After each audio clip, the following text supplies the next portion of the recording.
here's my boy. I thought I'd bring him on. I just woke him up from a nap, so he's probably. What's his name? This is Lightning. He is the one that I don't know if you saw the post about how he has diabetes. Aw, poor dude. A rough day, right? No, I woke you up. Come on, man. I mean, the one good thing, I woke you up from the a nap. doggies love the quarantine because, like, my dog loves the fact that we're home all day, every day. So. Yeah, he's a good boy. I'm gonna go let him go back to sleep here now. All right, I'm ready for second pour. If you're ready for second pour, I've got my my IT situation figured out over here as the IT guy. I'm gonna pour myself a little bit more. Cool. What do they call second pour, man? Let's see if I can do this right this time. There we go. I think this was much better. It wasn't perfect. These are big, these 32 ounces. So the question that I was kind of teasing, you were talking about how you had helped people with filming. So what's the craziest request or the craziest thing you've filmed? What's the craziest request? Or like, what was something that just made you go like, wow, I'm really recording this, or whether if it was cool or if you can talk about it. Yeah. I mean, that's the thing. When it comes to production, every day is different. Some days are awesome, have a great time. Sometimes you work a couple hours, you make a bunch of money. Sometimes you work a whole entire day, you make less than that. So, you know, every project's different. You got to it's got to be your passion. And I really truly believe that. Like my dad told me when I was a kid, if what you do for work is fun, then it's not work. You know, if you enjoy doing what you do, then it's not really work. And that's how I feel about filming. Craziest, I don't know. I couldn't say I had that many crazy requests besides like super low budgets. But besides that, I'd say craziest event we did I actually live streamed the Super Bowl party in San Francisco for Maxim back in, I don't know, 5 years ago or so, whenever the Super Bowl was in. For who? Maxim, the magazine. Oh, wow. You know, what was that party like? Did you get to partake in like the activities of it? I was in a van off to about 300 feet. Oh, no more than 300 feet because the cables can only go 300 feet before you lose the quality.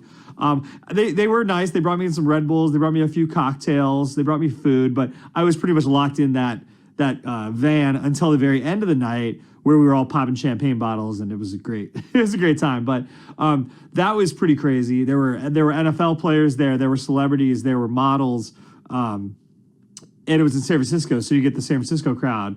So yeah, it was a pretty cool event. But I'd say the most incredible experience I've ever had filming was definitely the documentary I shot in the Arctic. It's actually on Amazon Prime. Oh wow! Right now, it's the Arctic Expedition. I didn't edit it, but the experience was insane. I got to go on this Canadian icebreaker for 3 months in 2008. We went 3 times. So we went in the winter, spring, and summer. So we got to see all the different seasons.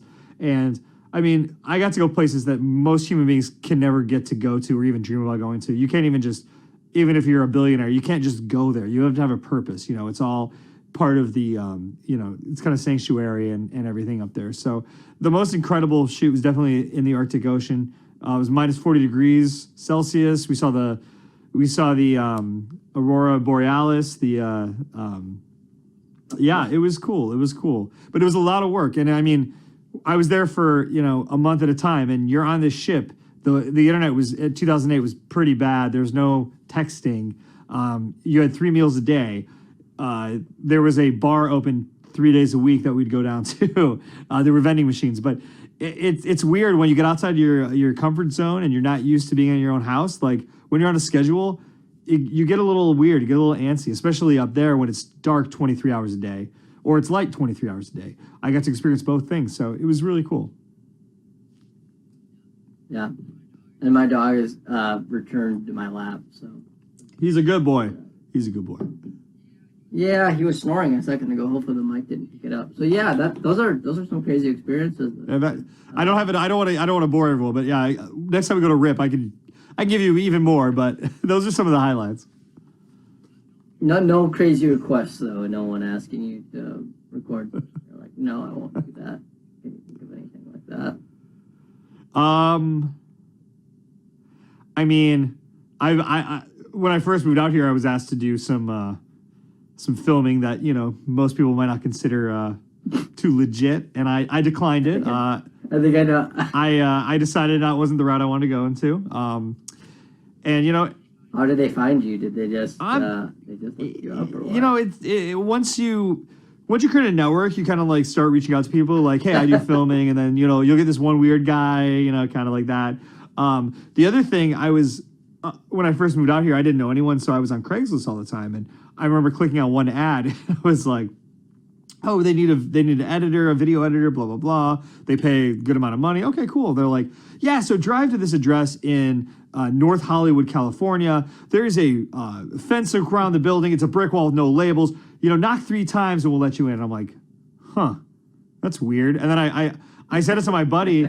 I said it to my buddy who had moved out here like 6 months earlier than me. He's like, yeah, dude, you know what that is. Yeah, I think we all know what it is. But so you dropped the F-bomb, but you won't say the what it was porn. It was porn editing. Okay, there you go. Yeah, I mean, it was for Vivid. It was for Vivid. We gotta decide to blurb that out. The funny thing is, the first job, it was for Vivid, which I didn't even know was a porn company until I talked to my buddy. He will remain unnamed. But as soon as I said Vivid, he was like, "Oh, dude, that's porn," and I'm like, "Oh, okay. I'm gonna go ahead and pass on this interview."